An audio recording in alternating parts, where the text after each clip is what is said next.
chargé guddi nag nga nekk ca waaye guddi gi mënoo ci nag parce que à un moment donné da ngay dem nelaw donc loolu mooy inconvénient bi ñu ban ci dëkk. ñu xam ne communication bi ça dépasse également les réseaux sociaux et que am na beneen boo xamante ne aussi dafa di primordial mooy parler directement au Sénégalais. Ibrahima Benjamin ma bëggoon ñu aborder li nga xamante ne ni mooy la communication avant la campagne. Disons pré-campagne bi parce que souvent avant élection bi di ñëw di nga sentir ci candidat yi ku ci nekk bu waxee di nga am na ñoo xam ne sax dañ doon préférer bañ a wax parce que dañuy bañ a souffler yenn mots yi ki nga xam ne moo nekk au pouvoir d'autant plus que am na candidat pour mu préparer wu mais ñu seetlu ne ren dafa am situation bu particulière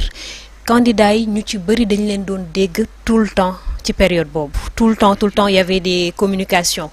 Est-ce que finalement c'était une bonne chose wala avant nga may mu tuuti pour rebondir sur Biya gi li mu wax ak Mame Gor par rapport aux réseaux sociaux et c'est vrai c'est important parce que xam nga à l'époque dañu wax naan le média ou les médias façonnent l'opinion n'est-ce pas parce que dafay modifier parce que en parlant des médias classiques mais léegi madame ne ces médias sociaux-là étonnent le public. Voilà, c'est-à-dire pourquoi étonnent parce que xam nga bu njëkk téléphone da nga doon dégg doog mais léegi tey soo demee bay am appel vidéo mais tey suñu yaay yi nekk fële wala am na benn mère xam ne dans le mais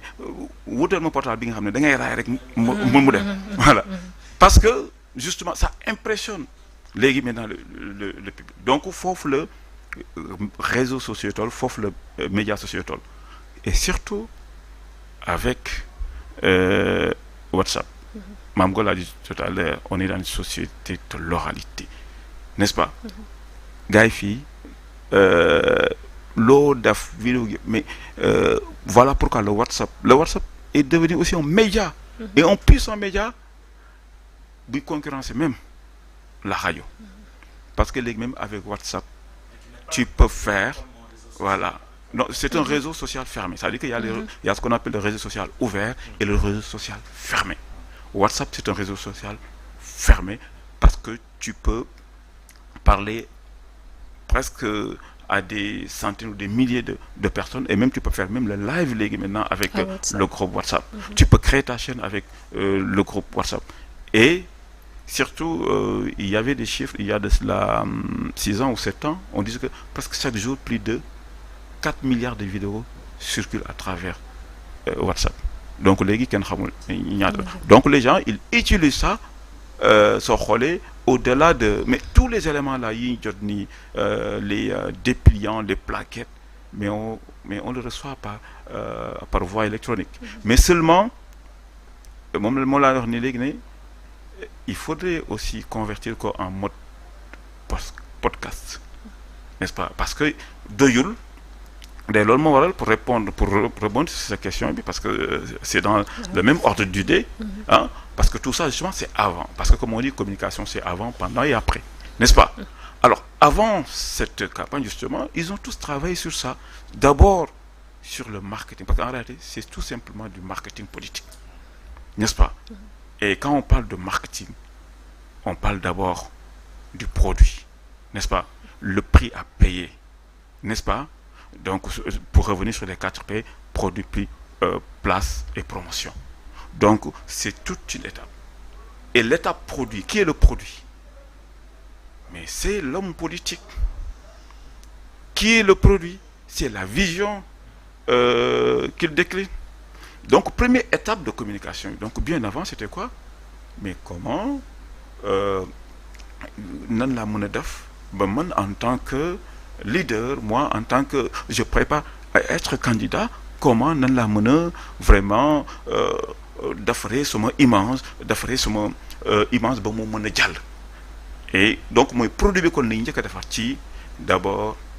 ci côté gestuel bi ci côté solo bi ci côté yëpp dañ la ci tàggat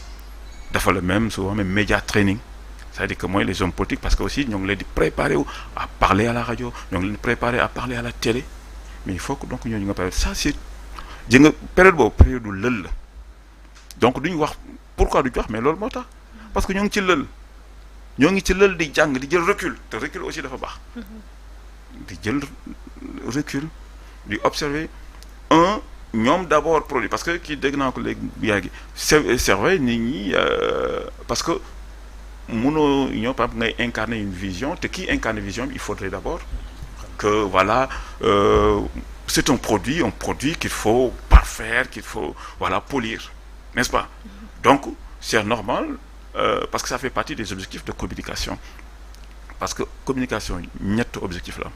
l'objectif affectif l'objectif cognitif et l'objectif conatif donc premier objectif affectif boobu noonu mais moo waral tey mais biyaa gi sol cravate am sol kii parce que bëgg na su génne ci télé bi mu neex nit ñi parce que il faut que d'abord yow ni nga mel le paraître quelque part c'est important aussi c'est-à-dire que mooy au moins nga attirer ki la wax pour que kooku mën la déglu donc loolu moo waral aussi les hommes politiques et les femmes politiques aussi di parfaire seen image par rapport à leur coiffure par rapport aussi à leur accoutrement par rapport aussi à leur communication gestuelle verbale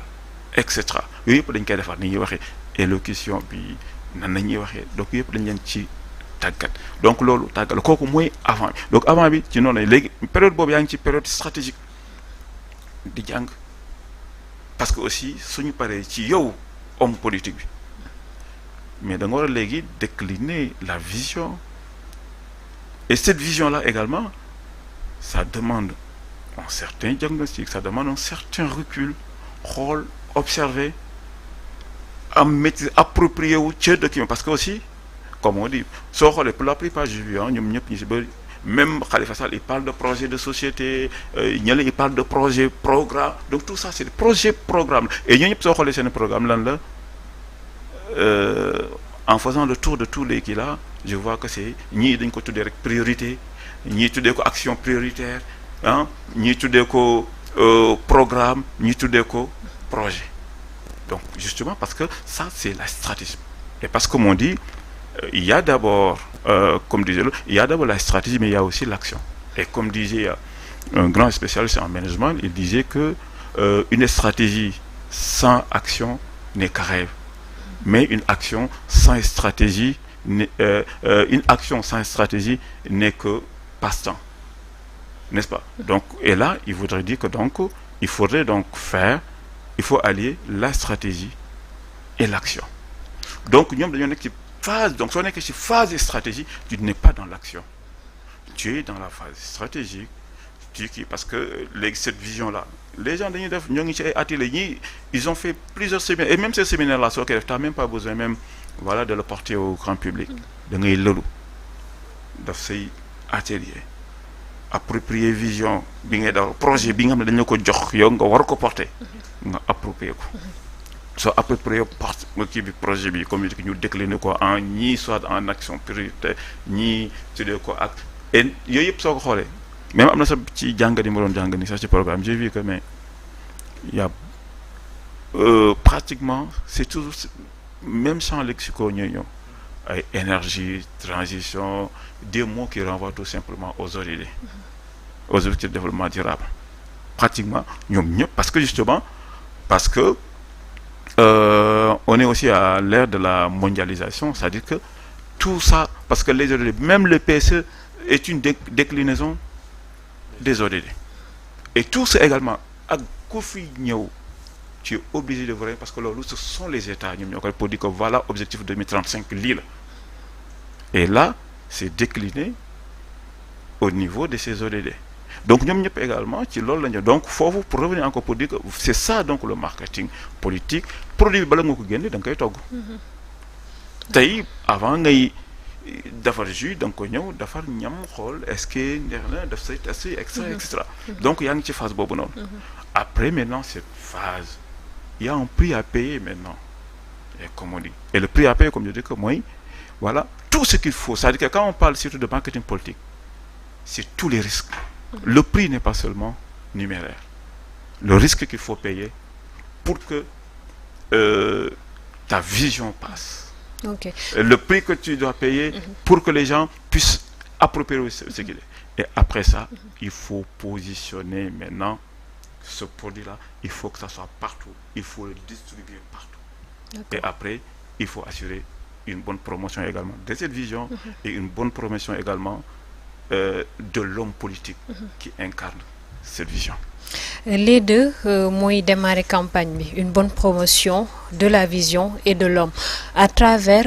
li nga xam ne mooy seen premier discours yi ñu enregistré à la RTS. Mame Gor, après bi nga seetaanee discours yi nga définir sur toujours le plan communication, ils ont réussi à atteindre au moins seen cible. waaw li ma ciy wax rek ginnaaw bi Benjamin waxee ba pare mooy moom dafa wax ci préparation bi. préparation mooy nan ngay toggee. mooy togg préparation da ngay duggi marché nan nga koy toggee ba pare loolu nag ngay jël pour togg après nga yàq moom loolu la wax loolu c'est vrai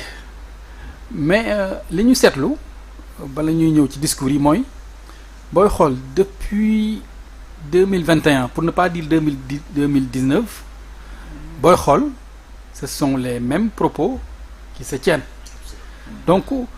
booy xool renouveler wuñ li ñuy wax parce que avant ça toujours mbiru justice la ñuy wax mbiru justice sociale mbiru santé la ñuy wax mbiru université donc discours yi booy xool ba ci biir a biir amul dara lu ci bees li ci bees mooy il y a juste un cadre ñu ne campagne électorale la donc campagne électorale yi 14 jours yi da nga ci war a concentrer pour ne ñu ne lii campagne électorale la parce que c'est bien délimité par la loi mais booy xool candidats yi ñoom commencé woon nañ campagne électorale bu yàgg bien avant même la pré-campagne booy xool li ñuy wax discours yi ñuy wax booy xool télé da ngay seetaan télé mais ce sont les mêmes discours mais les mêmes candidats qui étaient sur tous les plateaux et qui disent pratiquement la même chose. Bon, on dirait que, peut-être on me dira que c'est normal, parce que peut-être la répétition est pédagogique, et en termes de communication, là aussi, déjà, solo. Le fait de répéter, bon, c'est important. Mais moi, je candidat, yep. Déjà, pour dire le candidat du pouvoir, Amadou Ba, le meilleur, moi, PSE. Mom son programme génnul PSE peut-être mi ngi wax ay prospérité tamit maanaam di projeté wu mais programme am génnul PSE booy xool beneen camp bi parce que bon aussi bipolarisation boobu dañ koy bañ aussi moo ci am booy xool camp wu ñi nga xam ne ñoo féetee ci Ousmane Sonko boo gisee livre am bi mu bindoon solution gis yeneen déclinaison livre bi parce que bind na fi yeneen livre tout tourne ressources pétrolières et gazières yooyu yëpp tout son programme tourne autour de ça et puis am na même loo xam ne nii commencé woon na ko Ziguinchor fa nga xam ne nekk na fa maire donc il y a rien de nouveau en réalité sous le soleil donc loolu moo tax yeneen candidats yi gis nañ ay candidats yu mel ni ay Boubacar Camara son tabax c'est assez original en termes de slogan booy xool ku mel ni ay même Cheikh Tidiane Dièye ku mel ni ay ñoom ñëpp ay Aliou Mamadou Dia bi ñuy wax PUR ñoom ñëpp seen programme ça tourne autour de ça et puis seen programme ñoom booy xool wax nañ ko ba pare mais dañuy ñëw période campagne électorale c'est une période assez faste pour yëglu pour nit ñi xam mais dafa gën a nekk période de séduction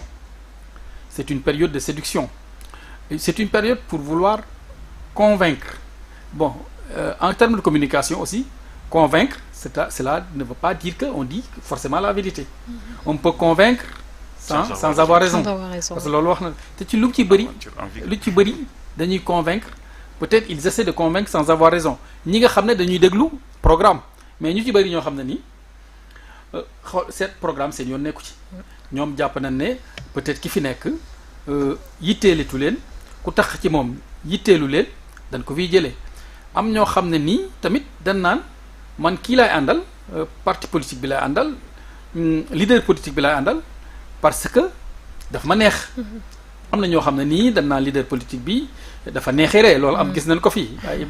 Iba Der ay Djiboka ndem si yàlla si yal leen yàlla yërëm loolu lañ doon wax ay ku neexiree yi am na ñoo xam ne nii dañ naan en terme de solo dafa mën a solo am na ñoo xam ne nii il est élégant te loolu loo xam ne nii ce n'est pas seulement propre au Sénégal booy xool Obama il a beaucoup joué sur ce charme-là pour s'imposer aux États-Unis, sur sa démarche altière, sur sa manière de parler, sur son éloquence. Alors que loolu sa chemise réajustée ñëw loolu yëpp ça devenu benn xaw mode la ñëpp di ko toppandoo mais loolu yëpp dafa bokk ci communication. Communication ce n'est pas seulement la profondeur mais il y a aussi les apparences qui sont souvent très importantes. Et puis loolu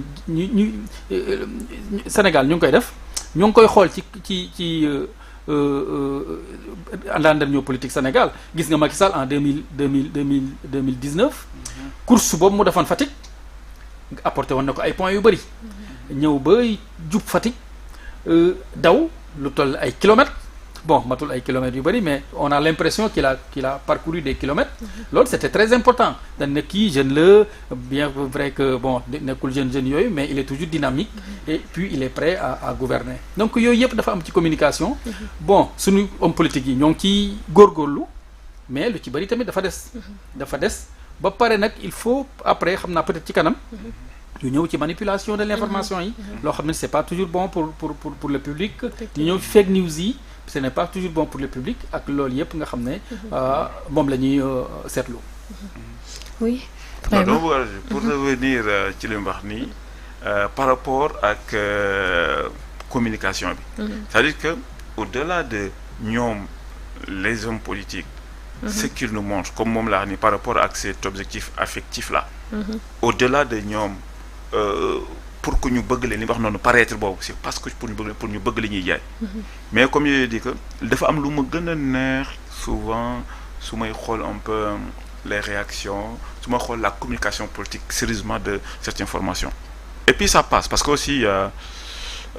dafay ànd ak divertissement et j'aime bien et là kooku day répondre à un objectif de communication précis, ce qu'on appelle l'objectif connatif, c'est-à-dire que le faire avec les challenges. Et j'aime bien les challenges. Et gars, des fois, dañuy jël cover yi soo xoolee cover yi la ñuy jël ah ah voilà n'est-ce pas voilà là c'était en 2019 n'est-ce pas donc soo xoolee cover yi gars yi gis nga ni ñuy jëlee sanction wala gars yi def benn affaire gars yi imité ko gis nga loolu effet bi muy def aussi parce que comme communication du rek par exemple tey woy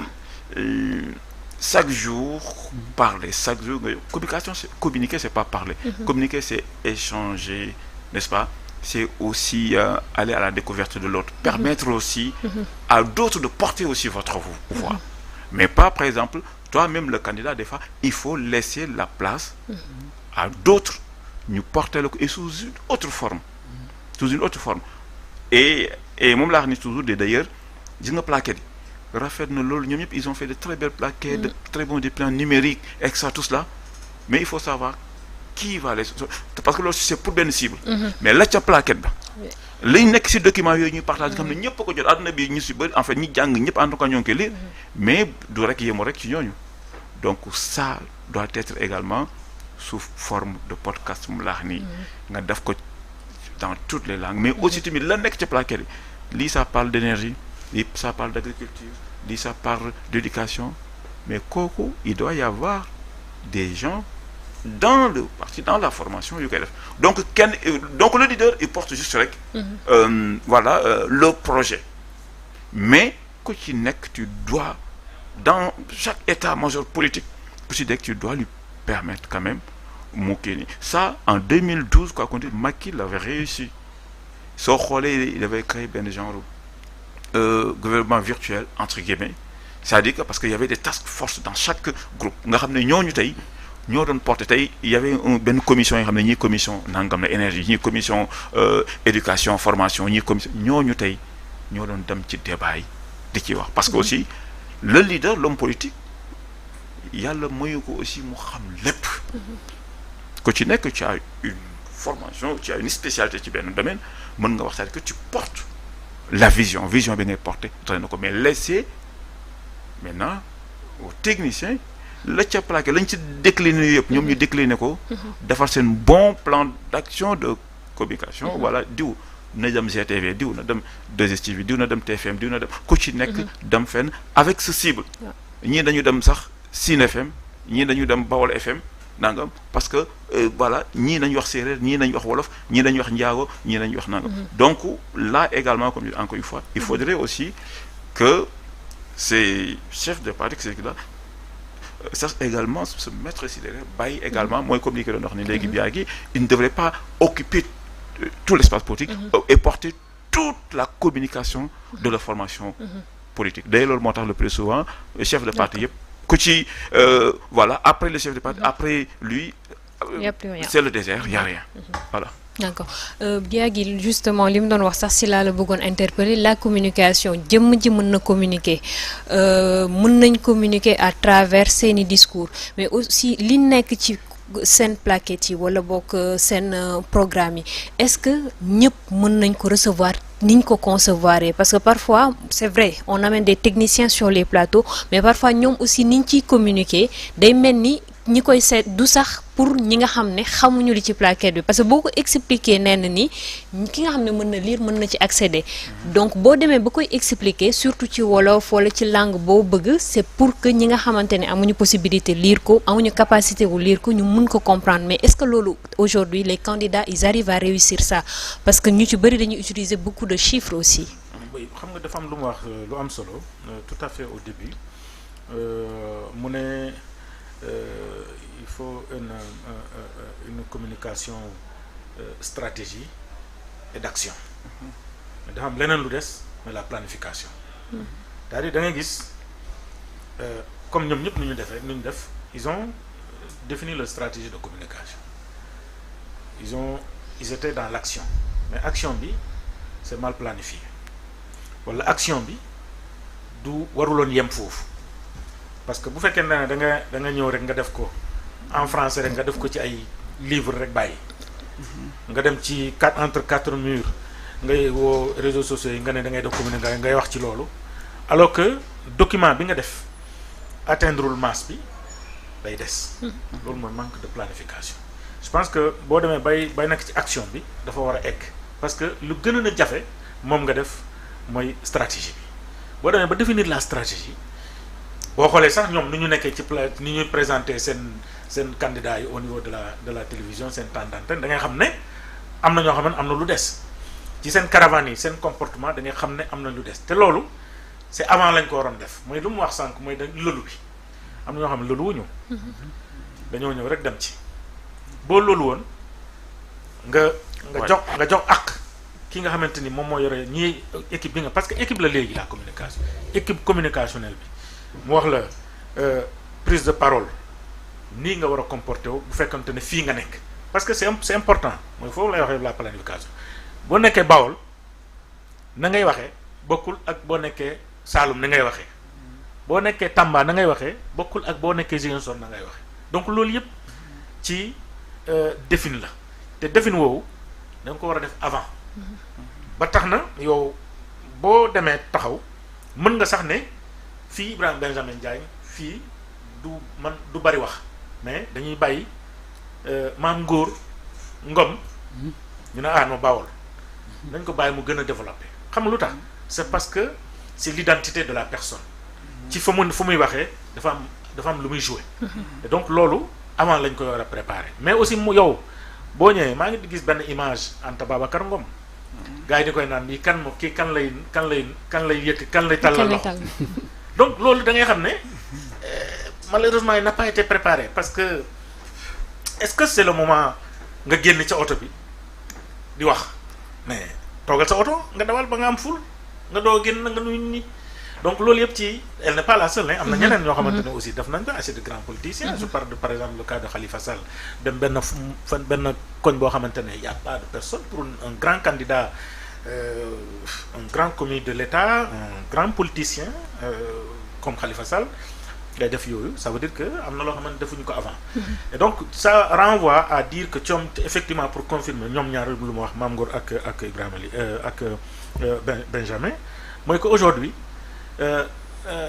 c'est-à-dire boo jógee ci communication ci campagne communication politique dafa am noo war a taxawee nga changer sa mbubb parce que mënoo sol chaque jour même mbubb bi zone bi moo tax ma koy sol Dakar mën nga ne xaaral ma sol sama costume waaye boo demee Touba nga ne da ngay sol costume tu vois ce que ça fait donc c'est toujours des images communicationnelles nga dem Tivaouane par exemple nga sol voilà nga sol jean ainsi de suite donc c'est des trucs comme ça damay wax damay je veux juste expliquer quoi c'est pas pour dénaturer wala quoi que ça mais c'est-à-dire